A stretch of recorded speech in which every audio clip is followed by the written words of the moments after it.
Hello and welcome to this special broadcast of Medicine Box. Today we put focus on the hospital sector. This sector has seen a rise in M&A activity this season. Ekta is here standing by the big wall to take us through the latest deals that took place in the hospital sector and the rationale for the surge in valuations. Ekta.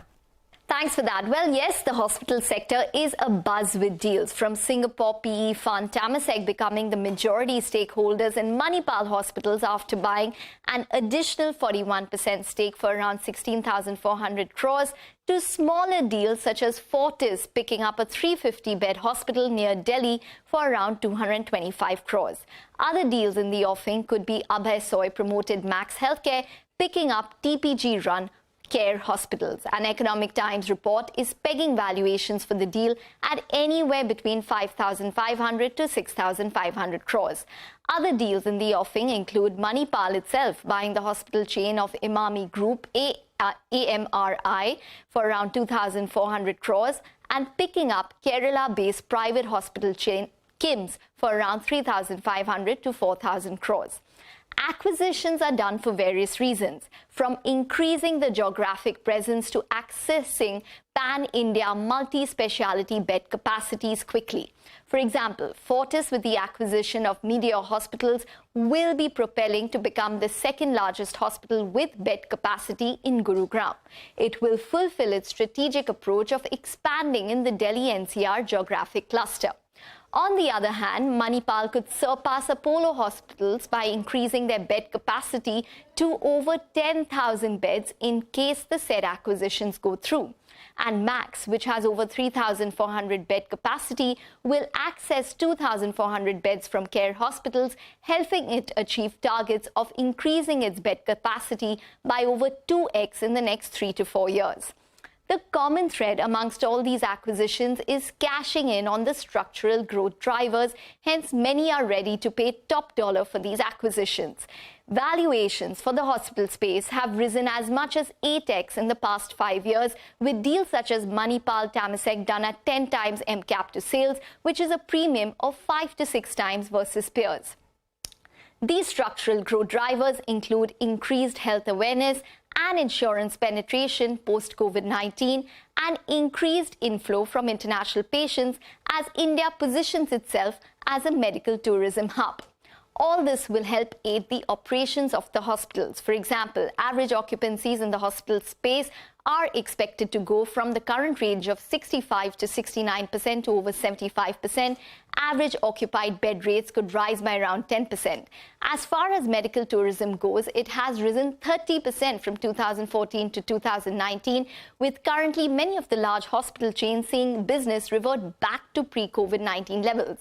Estimates are the number of medical tourists could rise to 3 million by 2030. Lastly, why acquire? Today, building a hospital requires a capex of around 1 to 1.2 crores per bed over and above land acquisition costs and other costs, resulting in a time frame of up to 3 to 4 years to even come on stream. Acquisitions are cheaper and more cost-effective. Acquisitions, hospital owners and analysts say, is cash accretive from day one due to the immediate and fast without capital to invest and build. All this hence aiding cash management and possibly even justifying the valuations. In fact, we have with us Viren Shetty, who is the Executive Director and Group COO of Narayana Health, and we have with us Dr. Balal of Manipal Hospitals joining in now to discuss all of the M&A activity. Gentlemen, welcome to this discussion. Dr. Balal, I'm going to start this discussion with you, considering that Manipal has really been in the news in the past couple of weeks. Give us the reason why Temasek was so interested in Manipal. What was the reason for the acquisition and the kind of premium that you all also got?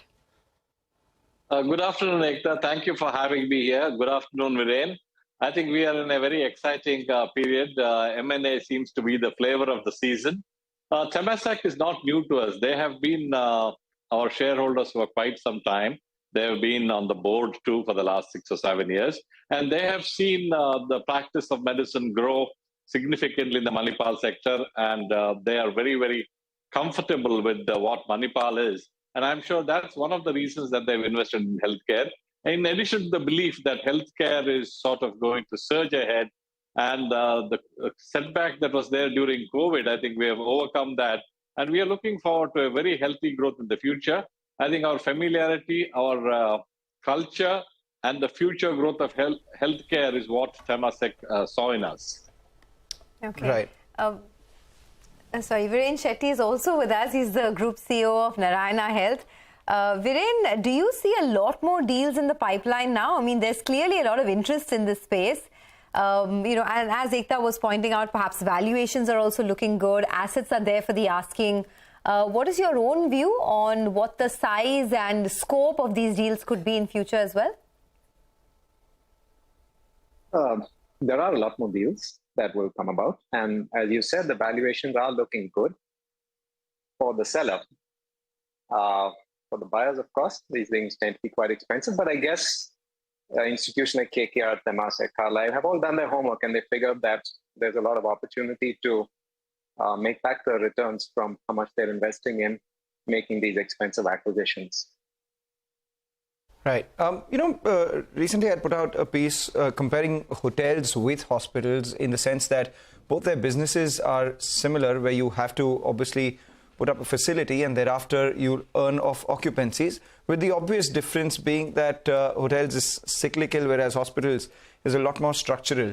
Dr. Balal, I just wanted to understand your thoughts on, have we moved up in the structure of return ratios and businesses for hospitals, from a business standpoint over the next 5 to 6 years? I agree with you. I think there's a lot of advantages of acquiring the chains of hospitals rather than greenfield projects, which take a very long time to start making money. So there's a significant advantage of acquiring large-scale hospitals. And what we have seen is a steady growth of at least 10 to 15%. And we should actually look at the growth from 2019 onwards, because 2020, 21, 22 were retarded growths due to the COVID pandemic. But certainly all of us are growing at a healthy level, and we do believe our occupancies will go from 60 to 65% to about 70 to 75% in the future. And I think acquiring hospitals is probably the better way of doing business. However, we are also looking at many greenfield projects, mostly in the places that we are already well established. Okay. Viren, I just wanted to understand the premiums. For example, the Manipal Temasek deal was done at some of the heftiest premiums that we've seen in the hospital space, at around 10 times MCAP to sales. And if you compare it to its peers, the peers are still at anywhere between 4 to 6 times. Based on this expensive deal that's taken place, do you expect the valuations to become more expensive for further deals going forward? Well, to be fair, that Manipal is a phenomenal hospital group, and it is a marquee brand in their key hospital. So it may not be shared by hospitals that aren't of the same caliber, but for hospitals that are, I would guess it would drive up the valuations, yes. Okay.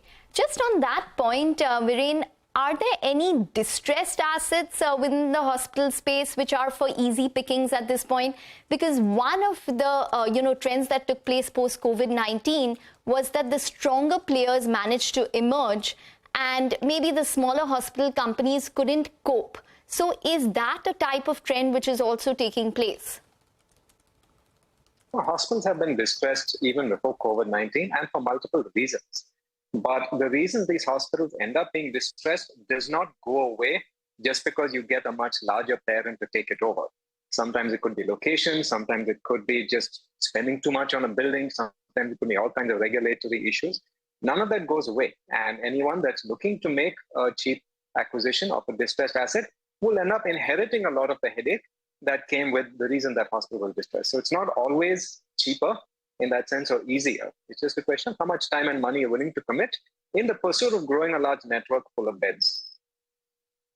I want to go to Dr. Balal, but before that, Viren, at the end of the day, for someone who's watching our show, right, What matters is in the hospital space, if occupancies are rising, if medical tourism is back in a big way. And I'm sure, the M&A guys, the PE guys who are investing are expecting these trends to improve, and hence the future looks good as well. But you tell us, what are the numbers right now? Have occupancy levels risen? Has medical tourism come back in a big way? And what do you see as the way forward, say, over the next 12 to 18 months? It's always hard to project how things work out in this sector.